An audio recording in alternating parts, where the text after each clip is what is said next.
Well, thank you, Avery. It's a great feeling. I tell you what, I'm glad it's over with. It seemed like a very long campaign. Um, this started. The person who was running against me came out like in March of 21 on social media, and it's just it's been a long time, long campaign, but and you know it's something that's always on your mind. Um, when you wake up in the morning, when you go to bed at night, it's something that you're always thinking about. But I'm just, I'm so glad it's over with.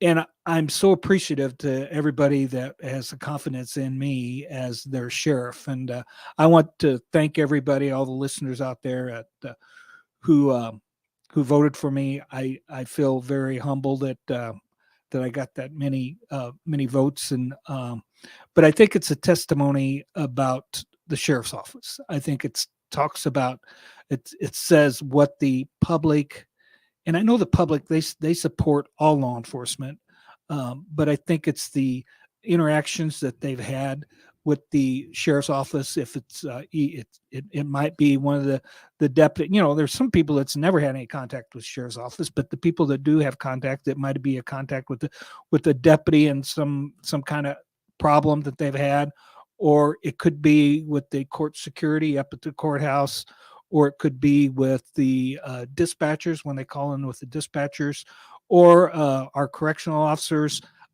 They really do a fantastic job, and I've had several parents who come up to the jail to visit their loved ones that are in jail, and they talk about how much they appreciate the great work that the correctional officers are doing. And then, and again, and the dispatchers, they do a fantastic job. So I think it's just, it's the testimony from the public that they really appreciate the great work that everybody in the sheriff's office is doing. And, I couldn't be more proud of all the people that work for me in the sheriff's office. And just, like I said, I'm glad it's over. I think I put on a couple extra pounds, but I really enjoy you and me both, Sheriff. I tell you what, I enjoy getting out and campaigning. I enjoy going to the pancake and sausage breakfasts, and I just like going out and seeing people and talking to them, I do that a little bit more during the campaign season. So, but again, I'm glad it's over with. And but I'm still going to continue to probably go out and have biscuits and gravy and pancakes every once in a while. Remind me, when did you first become sheriff of Christian County? I was sheriff I became elected sheriff in November of 2010. Okay, so what is this, your fourth term? This will be the beginning of my fourth term. So, all right. As you enter into your fourth term, what do you have your sights set on? And just, overall, or continuing doing what you do.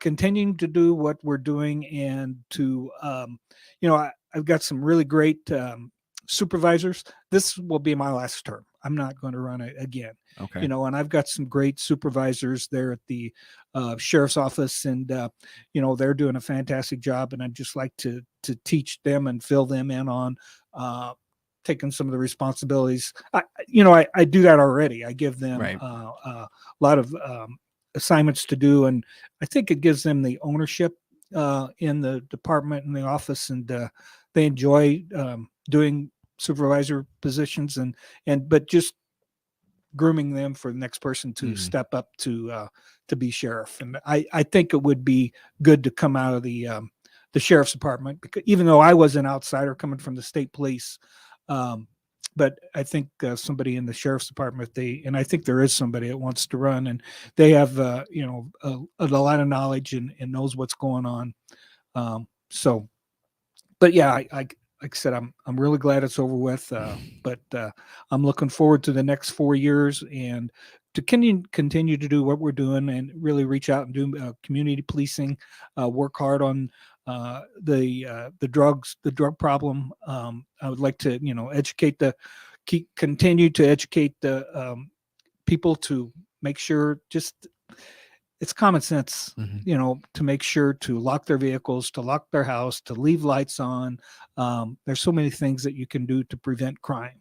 But also, I want, have that relationship with the public, which I think we do a great job. I want to continue doing that. And again, that's community policing, and I stress that to our deputies I like for them to get out of the patrol car. Just don't sit in the patrol car and drive around all over the place. Get out, stop in at the, local restaurants, stop in at the gas stations. Especially there's a couple that 24 hours a day they're open throughout the county. The gas stations, they stop in and visit with them. And but anyhow, and I encourage the deputies if they're not busy answering calls or doing other things, if they got a spare moment to go some of these to the schools, to the sporting events, or just be involved and be seen with the public. So I want to continue and improve on that. Right. So, well, congratulations again. I really do enjoy having you in here, and I'm glad I'll get to see you a little bit more. Again, I truly, I've been in law enforcement now. I'm showing my age. It's 42 years. But starting out as a small town officer in Nokomis, and then going with the state police and doing many different things with the state police. And state police is a great organization. But becoming the sheriff, and the sheriff's office is involved in so many different things.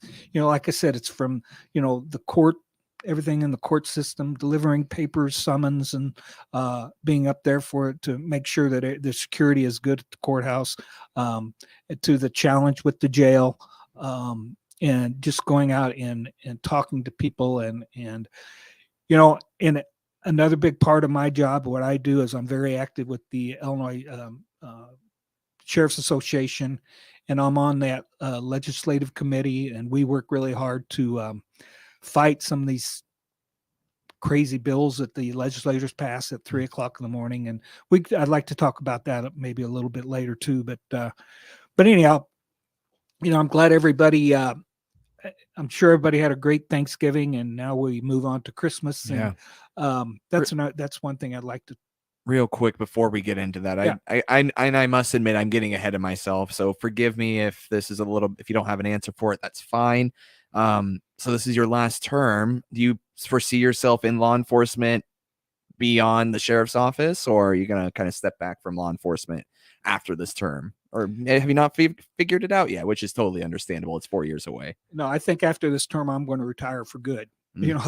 I retired from the Illinois State Police, and now started this career with the sheriff's office, and that will give me 16 years with the sheriff's office. So I think that'll be a total of 46 years in law enforcement. So I think that's probably enough. And I'm just going to retire, and hopefully, I'm still in good health, and do some traveling and spend a lot of time with the grandkids.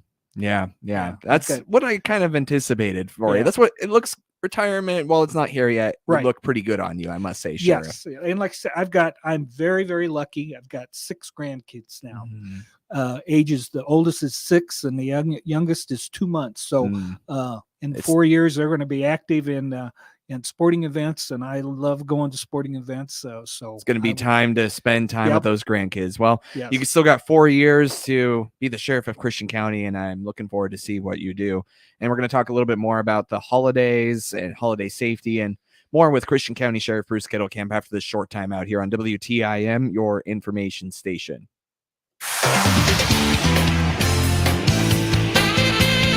WTIM. Employers with employees who are exposed to extreme heat or cold put workers at risk and could face higher workers' compensation costs. With help from the Illinois On-Site Safety and Health Program, employers can request a free and confidential on-site visit to identify and develop solutions to workplace hazards. Simply visit worksafe.illinois.gov, sponsored by the Illinois Department of Labor via a 21D grant from the U.S. Department of Labor and aired in cooperation with the IBA and this station. The Miller Media Group invites you to help those less fortunate during our 30th annual Food for Families Drive. In Taylorville, bring your non-perishable food items to benefit the Taylorville Food Pantry at 1429 East Main Cross. Tuesdays from 8:30 a.m. till 10 a.m., Thursdays from 5:30 till 7 p.m., and Saturdays from 8:30 till 9:30 a.m. In Pana, put your non-perishable food items in the donation barrels at County Market or at the Food Pantry office at 200 West 2nd Street on Mondays from 9 a.m. till noon or Fridays from 3 to 5:30 p.m. And in Shelbyville, take your non-perishable food items to the First United Methodist Church, 205 West Main, Monday and Thursdays from 10 a.m. until noon only. The Miller Media Group hopes you'll think of those less fortunate this holiday season by giving to these local food pantries during our 30th annual Food for Families Drive. Thank you for caring and sharing this holiday season. Your nonprofit organization can attract people to your fundraising event by reaching our 7 groups of listeners and readers. Hi, I'm Teresa Nelson, an account manager here at Miller Media Group. Part of my job is helping nonprofit organizations promote their activities. We offer our lowest rate for radio commercials and offer 1 free ad for each ad purchased, plus a discounted rate on TaylorvilleDailyNews.com. Find out more on our Miller Media Group nonprofit advertising campaigns by contacting me, Teresa Nelson, at 824-3395. That's 824-3395. In addition to great radio marketing, the Miller Media Group now offers a full suite of digital marketing solutions. Our affordable programs include custom web design and SEO to help you get found on Google. Seeking more inbound web and store traffic? Our Facebook, YouTube, and geo-targeted marketing programs are all designed to make your cash register ring. To get started, call your Miller Media account manager or go to mmgdigitalnow.com. Miller Media Digital, where digital becomes local. Craig's Realtors continues to be the market leader in 2022 with more properties sold than anyone else. Owner Steve Craig's here, and we'd love to go to work for you. Find out how by clicking on our icon at TaylorvilleDailyNews.com. Find out about all the products and services offered by Dan Rizzo, your American Family Insurance agent in Taylorville, by clicking their icon at TaylorvilleDailyNews.com. Your information station, WTIM. It's a WTIM morning show. I'm Avery Cooper. Glad to have you along. Your stream on TaylorvilleDailyNews.com's Facebook and WTIM TV YouTube, brought to you by Landmark of Taylorville, where you always do better with Landmark. People's Bank and Trust, where they put people first. Holiday season, and it's important to stay safe during the holidays, and there's many aspects to that. And I have Christian County Sheriff Bruce Kettlecamp to tell you all about it. So, Sheriff, what do you want folks to know about holiday safety? Well, first of all, I just want people to. Christmas is a time about family and loving your fellow neighbors, and there are families, there's people out there that don't have any family. There are people out there that don't have any family. They're lonely. During Christmas, it could be a very depressing time of the year. So I really encourage people to check on their neighbors if they know that they're living by themselves, or the elderly people, to go out and, just check with them. Like I said, this is for some, it's a tough time of the year. And, for especially people who've lost loved ones just recently, and this might be their first Christmas without their loved one, and that's going to be really hard on them. So just check on those people that and make sure that they're doing okay. Another thing is, just if you're going out shopping, I know a lot of people shop online now, and they have their packages delivered, and just make sure that you have a place where you can get those packages in off the porch, or we don't want them sitting out there too long.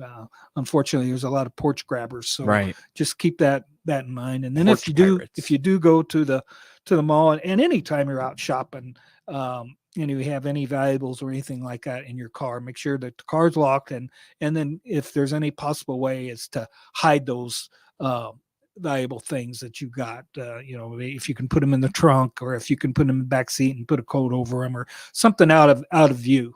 But again, if you just make sure that your car's locked, and also when you're going out, Springfield, these big malls or somewhere to shop, just make sure you're aware of your surroundings. Always stay alert, and stay off your phone when you're walking to your car. Yeah. Just keep your head up and just stay alert. Right. So, one other thing, when we're talking about depression, and I found something that was very interesting, came to through my desk. Since we're a big farm community, 9 out of 10 farmers agree that the financial issues of businesses and farming problems and fear of losing their farm affects their mental health. So just to make sure that the farmers all know that there's help out there for them too, if they, get have some depression or worries, that they can call, and it's through the SIU Medical Center for Rural Health and Social Service Development. And that number they can call or text, it's 1-833-327-6767. Again, that's 1-833-327-6767. Again, that's for the farmers out there, because Right. we have a lot of great farmers, and I know they do have a lot of things on their mind. Right.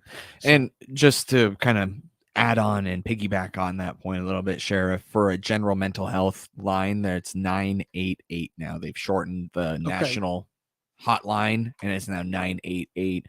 The farmer resource, though, I think is very important, because it's going to give the farmers resources that are specialized to them. But anybody else out there that's looking for mental health or crisis support, 988 is Great. the number. Great. Anyway, continue. One other thing, I got a call into the sheriff's office. It was from a very nice lady who's concerned about the seniors who are at home, and you got these solicitors coming up to the house. And I just want them to know that, you don't have to let people inside your house. I don't want you to let anybody inside your house. So any kind of strangers, don't let them in. Make sure that you can look through their peephole or crack open your door, or not even open it. Just ask from who's at the door, and if you don't recognize them, say that you're not interested or anything. Just know that you don't have to open the door. You don't have to let anybody in. It's your Fourth Amendment right of search and seizure. So if you have any hesitations or all, don't feel like you have to open the door to talk to somebody that comes to the door. Now, if it's somebody that's an emergency that needs help, tell them that you'll call 911 and you'll get help on the way. But you still don't.